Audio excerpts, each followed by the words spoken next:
L'image a fait le tour du monde. Sous ce drap se cache une femme meurtrie, choquée par l'horreur qu'aurait commise son mari. Elle est l'épouse de Yacine Sali, l'auteur présumé du meurtre par décapitation d'un chef d'entreprise et de la tentative d'explosion d'une usine en Isère. Son mari aurait agi au nom des islamistes de Daesh. Qui est Yacine Sali? Comment cet homme de 35 ans, père de 3 enfants, en est-il arrivé à commettre un tel acte de barbarie? Yacine Sali a grandi dans le Doubs, dans l'est de la France. Il passe toute son enfance dans la petite ville de Pontarlier, située près de la frontière suisse. Ses parents s'installent dans ce paisible lotissement. C'était où alors leur maison? Elle est là, leur maison ici. Cette qu'on voit là. On se voyait tous les jours, hein, quand même, pratiquement. Hein. Parce que quand il rentre du boulot, moi je le voyais, lui il me voyait, il venait ici, on discutait. Son père, hein, je parle. Voilà. Hamdia était un très bon ami de la famille. Tous les gosses, je les connaissais. Ils ont grandi avec les miens de gosses, alors voilà quoi. Ils se connaissaient très bien. Et Yacine, il était comment alors à l'époque? Un gamin modèle. Il était gentil, il était poli, il n'avait jamais un mot plus haut que l'autre. Il n'y a rien à dire sur ce gosse. Même son père, que j'y avais dit, comment il a fait pour faire un gosse comme ça. Même adolescent, c'est vrai, parce que le mien, il fallait que je sois derrière. Mais Yacine... Yacine est un élève moyen. Il obtient un BEP électrotechnique. Son père est ouvrier, sa mère femme au foyer. La famille est sans histoire. Youssef, le père, était un bon vivant, se rappelle Hamdia. Son père, c'était aussi un homme assez, je ne vais pas dire fêtard, mais il aimait bien vivre, s'amuser. Ah oui, il aimait bien sortir, boire un verre, discuter, aller au bal, comme on faisait les bals. Il était comme nous. Un événement va venir fragiliser le jeune homme. Son père meurt soudainement d'une crise cardiaque. Selon Hamdia, la famille se renferme alors sur elle-même. Et Yacine semble se réfugier dans la religion. Un jour, il sort de chez lui avec ce djellaba là. Puis moi, je suis allé vers lui, puis je lui ai dit, mais tu fais quoi là, avec ça? Puis il a rigolé quand il m'a dit, il dit, c'est pour comme ça qu'il dit. Il y avait d'autres choses un peu différentes? Sa petite barbichette, quoi. Il y avait aussi la barbichette? Oui, un tout petit truc. Vous ne l'avez pas pris au sérieux? Pas du tout, parce que je sais comment il est. Je sais que ça lui va pas à lui, ça, c'est pas son truc, quoi. Hamdia l'ignore, mais à cette époque, au début des années 2000, Yacine aurait fréquenté un musulman extrémiste. C'est lui qui aurait pu faire basculer le jeune homme dans l'islam radical. Yacine était très fragile selon le président de la mosquée de Pontarlier, Nasser Benaya. Quand le père il décède, sûrement, il y a quelque chose qui manque. Et ça pèse. Moi, je pense, dans un moment de faiblesse, peut-être il était une proie d'un doctrinage, voilà quoi. En 2006, Yacine Sali est fiché comme extrémiste par les services de renseignement. Il est considéré comme une menace pour la sûreté de l'État et fait l'objet d'une surveillance qui cesse 2 ans plus tard. Car l'homme semble désormais mener une vie tranquille. Entre-temps, il s'est marié et a eu des enfants. Il est parti vivre à Besançon, dans ce quartier populaire. Pourtant, certains de ses voisins s'étonnent de son comportement. Je le croisais souvent et je le saluais pas. Ouais. Je le saluais. Pourquoi? C'était un insociable. Moi, je vous le dis, il était insociable. Ça veut dire qu'il ne disait pas bonjour? Non, il disait pas bonjour, même tenir la porte, il savait pas le faire. Ouais. Pour moi, c'était pas un voisin qui était sociable. Ouais. Ce qui intrigue surtout cette voisine, ce sont les allées et venues chez Yacine Sali d'hommes en tenue paramilitaire. Inquiète, elle décide de réagir en 2014.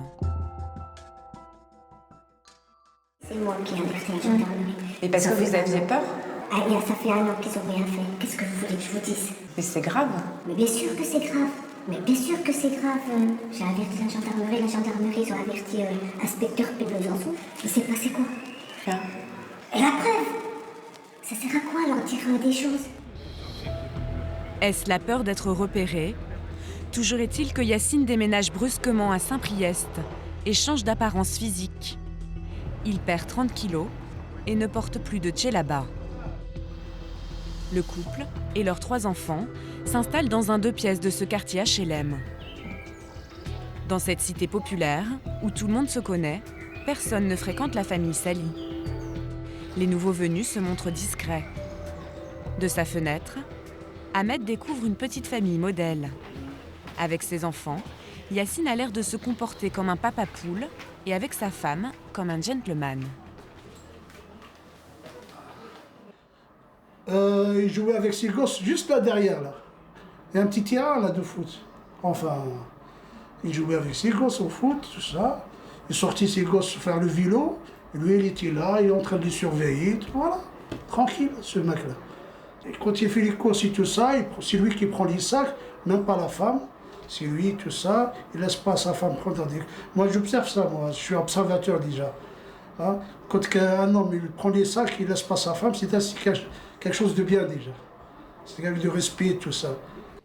Ce couple, en apparence modèle, reste à l'écart de la vie du quartier, mais aussi de la communauté musulmane. D'après les voisins, Yacine n'aurait jamais fréquenté la mosquée du quartier. C'est ici, dans cette zone industrielle, que Yacine va croiser pour la première fois la route de sa future victime. Hervé Cornara.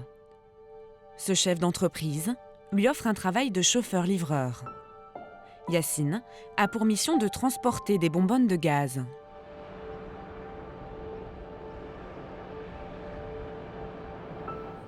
Hervé Cornara, son patron, est une figure locale, appréciée de tous, toujours prêt à rendre service à tous les jeunes du quartier, comme nous l'explique Mohamed. Quand on a un souci dans le bâtiment, on parle à lui, parce que lui, il est responsable du quartier et tout. Lui, il règle les trucs, franchement, toujours, il pense à nous, il pense à tout le monde.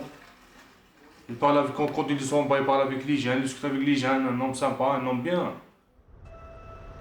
Au travail comme dans son quartier, Yacine ne fait pas de vagues. Pourtant, un jour, le masque va commencer à tomber. Il parle de l'État islamique à un de ses collègues. Yacine Sali, c'est une personne que je côtoyais dans le cadre du travail, bien sûr. Il m'avait déjà parlé de Daesh, mais pas pour m'embrigader ou quoi que ce soit, mais simplement pour me demander mon avis. Quand je lui ai dit ce que je pensais, à partir de ce jour-là, c'était bonjour, au revoir en fait. Lui, je vous dis, c'était quelqu'un de mystérieux, mais quelqu'un de très calme à la fois. C'était pas quelqu'un qui venait imposer son discours ou ses idées ou machin. Il était dans son coin. Quand on parlait avec lui, il répondait avec gentillesse. C'était un faux loup. C'était un loup déguisé en agneau. A-t-il conscience d'avoir dérapé? Bizarrement, 2 jours avant le drame, Yacine vante son amour pour son pays.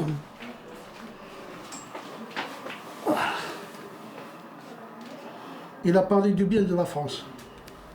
Il a dit, c'est elle qui me fait manger, c'est elle qui grâce à elle, j'ai une maison, une famille, tout ça, avec des gosses. Ils sont bien, voilà, on parlait de ça. Il aime bien vivre ici en France, il m'a dit. C'est elle qui me donne à manger. Comme ça, j'assure.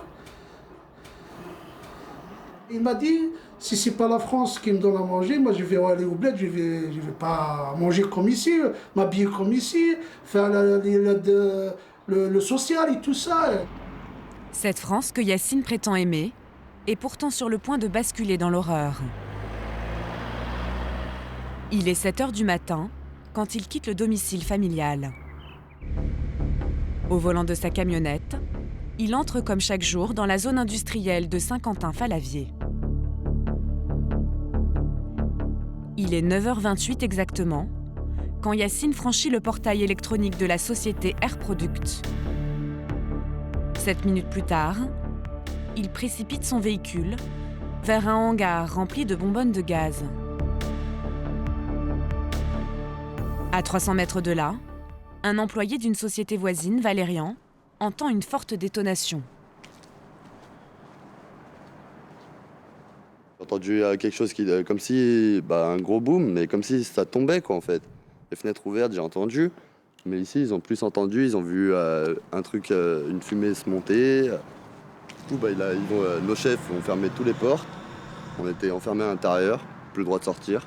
Tout le monde a eu peur, dans la boîte tout le monde a eu peur. Pour Valérian et ses collègues, il ne s'agit que d'un accident. Ils n'imaginent pas qu'un drame se joue à quelques pas. Chargés de surveiller l'usine, les pompiers de service interviennent et maîtrisent Yassine Sali, qui tente d'ouvrir des bouteilles de gaz. Il est immédiatement placé en garde à vue. 1 heure plus tard, les forces de l'ordre font la macabre découverte. La tête de Hervé Cornara, décapitée. Elle a été accrochée à un grillage, entourée de 2 drapeaux de l'État islamique. Cette exécution fait ressurgir la psychose provoquée par Daesh. Une terrible mise en scène du suspect rappelle les méthodes de l'État islamique. Hier, les enquêteurs sont tombés sur un nouvel indice. Sur le portable de Yassine, une photo où il pose à côté de la tête décapitée de sa victime. Au lendemain du drame, toute la population de Saint-Quentin-Fallavier est sous le choc. Au début, on n'y croyait pas. On se dit c'est pas possible, c'est pas vrai. L'attentat à Saint-Quentin, puis bon, vu les circonstances en plus, voilà, on n'y croyait pas au début. Notre commune vient de les habitants se sont spontanément rassemblés devant la mairie en signe de deuil. Je vous remercie de bien vouloir respecter 1 minute de silence.